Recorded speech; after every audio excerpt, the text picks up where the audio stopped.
अस्सलाम वालेकुम व्यूअर्स, आप देख रहे हैं कलम कैमरा। मैं हूं यशमीन जमाल। कुछ बात करते हैं आज ये जो प्रेजेंट सिचुएशन है कोविड-19 की, कोरोना वायरस की, और इसको हैंडल करने के लिए मल्टी प्रोंग स्ट्रैटेजीज हैं जो कि इस वक्त हम देख रहे हैं कि दुनिया भर में इस्तेमाल की जा रही हैं। और ऑफ कोर्स पाकिस्तान में भी कुछ इसी तरह की सूरत हाल है, जिसके अंदर ऑफ कोर्स लॉकडाउन का एक सिलसिला है। दुनिया में कुछ ममालिक ऐसे भी हैं जो कि कंप्लीट लॉकडाउन कर रहे हैं, फेजेस के अंदर कर रहे हैं, बारी बारी कुछ इलाके जो है उनको मुसलसल बंद किया जा रहा है, मुकम्मल तौर पर बंद किया जा रहा है। जो कुछ सोशल बड़ी एक्टिविटीज और इवेंट्स हैं उनको बंद किया जा रहा है, उन पर पाबंदी लगाई जा रही है। इसी तरह से पाकिस्तान में भी हम देख रहे हैं कि कुछ ऐसा ही सिलसिला है, जिसके अंदर पाकिस्तान के अंदर एक तो स्मार्ट लॉकडाउन, उसका जो सिलसिला है वो हम देख रहे हैं कि जारी है। और स्मार्ट के साथ साथ अब इसको पंजाब में तो कम से कम कहा जा रहा है कि this is smart and effective lockdown, यानी कि चीजें जो पार्शियली खुली होने का कॉन्सेप्ट था अब वो भी उसको भी खत्म किया जा रहा है। जिसके अंदर सबसे पहले सर फहरिस्त जो है वो शादी हॉल्स का मामला है, क्योंकि पहले शादी हॉल्स का हमने देखा कि जो नंबर ऑफ अटेंडीज हैं कि कितने लोग आ सकते हैं शादी पे, उसकी तादाद को कर्टेल किया गया। फिर कहा गया कि आउटडोर इवेंट्स की तरफ जो है वो लोग बढ़े, जो लोग शादियों के फंक्शंस इस बीच करना चाहते हैं। फिर आउटडोर फंक्शंस के साथ साथ 300 की तादाद जो है उसको भी जो है वो सेट किया गया, लेकिन अब मुकम्मल तौर पर उसको पाबंदी की तरफ लेके जाने की तजवीज है, और जो कि अप्रैल के फर्स्ट वीक में इम्प्लीमेंट भी होने वाली है। तो एक तो स्ट्रैटेजी गवर्नमेंट के एंड से है कि किस तरीके से गवर्नमेंट स्मार्ट लॉकडाउन इम्पोज करके इस सिचुएशन को हैंडल कर सकती है कि लोगों को का जो सोशल इंटरेक्शन है, सोशल डिस्टेंसिंग है, उसके अंदर आसानी हो सके और इंटरेक्शन के अंदर कमी हो सके। फिर दूसरा of course goes without saying कि जब इस तरह की किसी भी इशू पर हम बात करते हैं तो जो अवाम है, हमारी अपनी रिस्पॉन्सिबिलिटी भी इस सारे मामले के अंदर आती है। और मैं समझती हूँ कि शायद टॉप ऑफ द लिस्ट हमें हमारी जो अपनी खुद की जिम्मेदारी है उसी को रखना चाहिए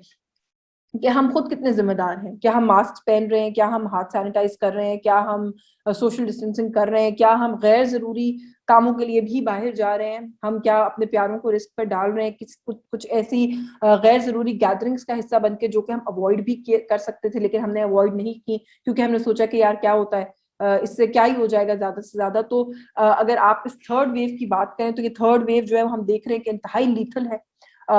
ये यूके वेरिएंट इसको कहा जा रहा है। इसका जो सबसे बड़ा और डेंजरस एस्पेक्ट है वो ये है कि ये बहुत तेजी से स्प्रेड करता है और ये बहुत जल्दी लोगों के अंदर आगे मुंतकिल होता जाता है, जिसकी वजह से अगर आप देखें तो जो पॉजिटिविटी रेट्स हैं पाकिस्तान के मुख्तलिफ बड़े शहरों के, वो इतने ज्यादा हैं जो कि पहली दोनों वेव्स में हमने नहीं देखे। और इसके अंदर जो हॉस्पिटलाइजेशन रेट है वो भी ज्यादा बताया जा रहा है, जो लोग सिम्टम्स के साथ आ रहे हैं वो भी ज्यादा सिवियर सिम्टम्स बताए जा रहे हैं, जो यंगर एज ग्रुप है वो भी इससे अफेक्टेड बताया जा रहा है, जिसके अंदर प्री टीन्स बच्चे, छोटे बच्चे शामिल है। तो फिर जो स्टेप 2 है वो डेफिनेटली यही है कि आप खुद अपनी एहतियात कीजिए, मास्क पहनिए, हाथ सैनिटाइज कीजिए, सोशल डिस्टेंसिंग कीजिए, गैर जरूरी गैदरिंग्स को अवॉइड कीजिए। अगर आप खुद दफ्तर जाने वाले हैं और आप का बाहर जाने के बगैर आपके पास कोई ऑप्शन नहीं है, तो जब आप घर आए तो आपके घर में अगर कोई बुजुर्ग हैं खास तौर पे, तो उनसे फिर आप अपने आप को खुद दूर रखिए। आप खुद इस तरीके की आइसोलेशन रखिए कि आपका उनके साथ इंटरेक्शन ना हो, क्योंकि उनकी जिंदगी जो है उसको वैल्यू कीजिए, उसकी बहुत इंपॉर्टेंस है। और जो बुजुर्ग लोग हैं अबव सर्टेन एज 60+ मोस्टली, उन लोगों को जहां जहां रिपोर्ट हो रहा है कि ये हो रहा है उनके लिए ये बहुत ज्यादा कॉम्प्लिकेशंस लेकर अभी तक हम देख रहे हैं कि आ रहे हैं। तो कुछ हमारी अपनी जिम्मेदारी भी है, हमें उसको समझने की जरूरत है। और तीसरा जो ऑफ कोर्स इसका एक सद्देबाप करने का तरीका है और वो दुनिया भर में उसके ऊपर काम हो रहा है। पाकिस्तान में भी वैक्सीनेशन ड्राइव की मैं बात कर रही हूँ, उसका आगाज हुआ हुआ है और वैक्सीनेशन हो रही है और सक्सेसफुली हो रही है। 70+ जो लोग हैं उनका हम देख रहे हैं कि वैक्सीनेशन का जो अमल है वो जारी है। 60+ का 70 की जो कैटेगरी है उनको भी केटर कर लिया गया है। और बहुत सारे ऐसे पर्सनल जानने वाले हैं और जो मैंने अपने इर्द गिर्द जो अपने कुछ रिपोर्टिंग के दोस्त हैं उनसे भी बात कर पूछा है कि बहुत अच्छे इंतजाम हैं गवर्नमेंट के वैक्सीनेशन के हवाले से। लेकिन मैं थोड़ा सा जो बिलखुसूस आज बात करना चाहती हूँ वो ये है कि वैक्सीनेशन को लेकर बड़ी डाउट्स भी हम देख रहे हैं कि क्रिएट की जा रही है, और उसके इर्द गिर्द बड़ा एक हवा क्रिएट करने की कोशिश की जा रही है कि पता नहीं ये वैक्सीन क्या है, ये कहीं इसके साइड इफेक्ट्स क्या हैं,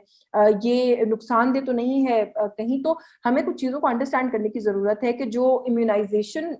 रिजीम्स और रूटीन्स होती हैं जो वैक्सीन का जो एक अमल होता है कि आपको वैक्सीनेट किया जाता है अगेंस्ट सर्टन डिजीज के, ये इंश्योर किया जा सके कि आपको वो बीमारी ना हो, उसका सिलसिला तो जब एक बच्चा पैदा होता है उसी के साथ उसका आगाज हो जाता है। There are different kind of disease Pakistan के अंदर जिनकी वैक्सीनेशन आपको from the time of birth मिलना शुरू होती है, और फिर जो बच्चा 5 साल का होता है, 2.5 साल का होता है, तब तक रेगुलर होती है, फिर बीच में एक ब्रेक आती है, फिर 5वें साल में लगती है, फिर ब्रेक आती है, फिर 12वें साल में लगती है। तो आई थिंक कि ये कोई ऐसा एलियन कॉन्सेप्ट नहीं है कि हम इसके इर्द इतना जो एक शोर और हंगामा है वो क्रिएट कर रहे हैं। फिर मैं देख रही हूँ कि जगह जगह पर वैक्सीन की डिफरेंट टाइप्स ऑफ वैक्सीन के ऊपर डिबेट हो रही है कि कौन सी टाइप ऑफ वैक्सीन अच्छी है, किस टाइप ऑफ वैक्सीन की एफिकेसी कितनी है, ये भी मैं देख रही हूँ कि एक मामला है जो कि जेर बहस है। तो in times like these, to quote professor doctor Javed Akram, कि आप चूजी नहीं हो सकते, आप सिलेक्टिव नहीं हो सकते। आपको इस टाइम पर जो वैक्सीन आसानी से अवेलेबल है आप उसको लगा लीजिए, क्योंकि आपको इस चीज का यकीन होना चाहिए कि ये सारी वैक्सीन जो एक क्लिनिकल ट्रायल का अप्रूव्ड प्रोसेस है उससे गुजरकर आप तक पहुंच रही हैं, ये विदाउट अप्रूवल आप तक नहीं आ रही हैं। एक पूरा अमल है इसके पीछे जो कि किया गया है, और सबकी एफिकेसी जो है वो बहुत अच्छी बताई जा रही है। 70+, 75+ जो है वो परसेंट प्लस जो है वो एफिकेसी हम सब वैक्सीन की तकरीबन देख रहे हैं कि बताई जा रही है। और इसमें एक फर्दर जो चीज अंडरस्टैंड करने की जरूरत है वो ये है कि जब हम एफिकेसी की बात करते हैं तो ये बात भी हमें जहन में रखनी चाहिए कि कोई भी वैक्सीन, जो वैक्सीन का कॉन्सेप्ट है वो ही इस तरह काम नहीं करता कि कोई भी वैक्सीन अगर आपको लग गई है तो उसका हतमी तौर पर मतलब यही है कि अब आपको वो बीमारी नहीं हो सकती। ऐसा नहीं है, आपको बीमारी हो सकती है, आप वैक्सीन लगवाने के बाद भी कोविड में मुब्तला हो सकते हैं। लेकिन ये तमाम तर वैक्सीन 100% इस चीज को, ऑलमोस्ट 100% इंश्योर करती हैं कि आप कोविड की वजह से शायद जान से नहीं जाएंगे, आपको हॉस्पिटलाइज होने की जरूरत नहीं पड़ेगी, आपके सिम्टम्स इतने सिवियर नहीं होंगे कि आपको लगे कि शायद ये बीमारी अब आपके लिए जानलेवा होने वाली है। और इसका जो सबूत है वो यूके के जो अब स्टैट्स आ रहे हैं, हमें उससे देखकर भी इसको हम सब्सटैंशिएट कर सकते हैं कि जब से उनकी वैक्सीन ड्राइव चली थी और अब तक जो एक बहुत बड़ी तादाद में वो लोग अपने लोगों को वैक्सीनेट कर चुके हैं, उनका जो डेथ रेट का जो फिगर रिपोर्ट हो रहा है, जो अफेक्टीज का फिगर रिपोर्ट हो रहा है, उसमें एक सिग्निफिकेंट ड्रॉप है। इससे ये बात साबित होती है कि अगर लोग अफेक्ट अभी भी हो रहे हैं तो वो इतने बीमार नहीं हो रहे कि वो मौत तक पहुंच जाए। उनका जो हॉस्पिटलाइज होने का लोगों का रेशो है उसके अंदर भी एक सिग्निफिकेंट ड्रॉप है। तो ये भी उससे समझ में आता है कि लोग अब सिवियर बीमार नहीं हो रहे कि उनको सीधा अस्पताल ही पहुंच जाना पड़े। तो अगर कोई भी दवा आपको इस हद तक ये यकीन दहानी करा रही है कि आप अस्पताल नहीं जाएंगे, वो बीमारी जो है आपके लिए जानलेवा शायद नहीं होगी, तो I think any vaccine for that matter is good enough. और जब हम एफिकेसी की बात करते हैं तो ये भी एक नॉर्मली एक बात कही जाती है कि कोई भी वैक्सीन जो आपको किसी बीमारी से 50% तक भी अगर प्रोटेक्शन इंश्योर करती हो और ऑफर करती हो तो इट इज हाईली एडवाइजेबल कि आप उस वैक्सीन को लगा लें। और ये जितनी भी वैक्सीन हैं जिसके अंदर Novavax, Sinopharm, can-cyano, Sputnik 5, Johnson and Johnson, Sinopharm, Moderna, Pfizer, ये जितनी भी वैक्सीन हैं जिनका नाम मैंने लिया और अगर कोई रह भी गया मेरे जहन से, तो इन सब की एफिकेसी जैसे मैंने कहा कि 75% प्लस है। और क्लिनिकल ट्रायल का एक पूरा अमल होता है, एक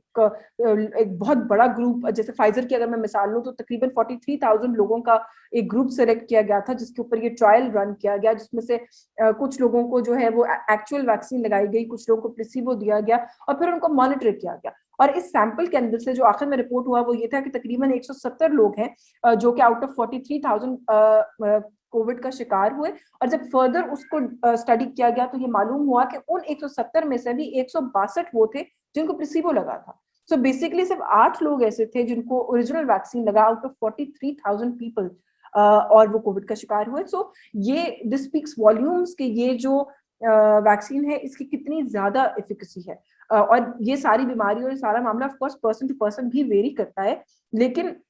ये जो प्रोपेगेंडा है कि वैक्सीन लगवानी चाहिए कि नहीं लगवानी चाहिए और उसको इर्द गिर्द जो कंफ्यूजन क्रिएट करनी चाहिए, हमें उन सब के खिलाफ जितना हम बात कर सके बात करनी चाहिए और लोगों को अवेयरनेस देनी चाहिए कि प्लीज आपको पहला मौका जिस वैक्सीन का मिले और आपको जो वैक्सीन आप समझते हैं कि अवेलेबल हो रही है, please just go for it. आप वो वैक्सीन जाइए और उस वैक्सीन को लगवाइए और इस मौके को हाथ से मत जाने दीजिए, क्योंकि जब बच्चों को भी हम हिफाजती टीके लगवाते हैं बहुत सारी चीजें ऐसी होती हैं जो कि बच्चों को बाद में होती हैं, लेकिन वो जानलेवा नहीं होती। लाइक फॉर एग्जांपल बहुत से बच्चे ऐसे हैं जिनको चिकन पॉक्स की वैक्सीन लगती है, लेकिन उनको जिंदगी में कभी ना कभी चिकन पॉक्स होते हैं, लेकिन वो चिकन पॉक्स फिर उसके बाद लीथल नहीं होते, बच्चे एक मखसूस पीरियड गुजार के उससे बाहर आ जाते हैं। मम्स का भी यही मामला है, मीजल्स का भी यही मामला है। मीजल्स की वैक्सीनेशन के बाद मीजल्स की वजह से बच्चों की जान जाने का जो सिलसिला है उसके अंदर एक एक्सट्रीम बड़े लेवल का ड्रॉप है, ऐसा नहीं होता है एनीमोर। तो आई थिंक कि कोविड वैक्सीन को भी हमें उसी प्रिज्म में रख के देखना चाहिए, उसी एंगल से देखना चाहिए, और इसको बिल्कुल डिस्करेज नहीं करना चाहिए। और जितना हो सके अपने इर्द गिर्द वो लोग जो कि अब इस कैटेगरी में फॉल कर रहे हैं कि जिनके लिए वैक्सीन अवेलेबल होती जा रही है, उनको इनकरेज कीजिए कि वो जाएं और जाके ये वैक्सीन जो है इसको हासिल करें। आज की इस वीडियो से बस यही कुछ। आई होप कि आपको वीडियो पसंद आई हो। पसंद आई है तो इसको लाइक कीजिए, शेयर कीजिए, चैनल अभी तक सब्सक्राइब नहीं किया तो जरूर कीजिए। मुझे इजाजत दीजिएगा। अल्लाह हाफिज।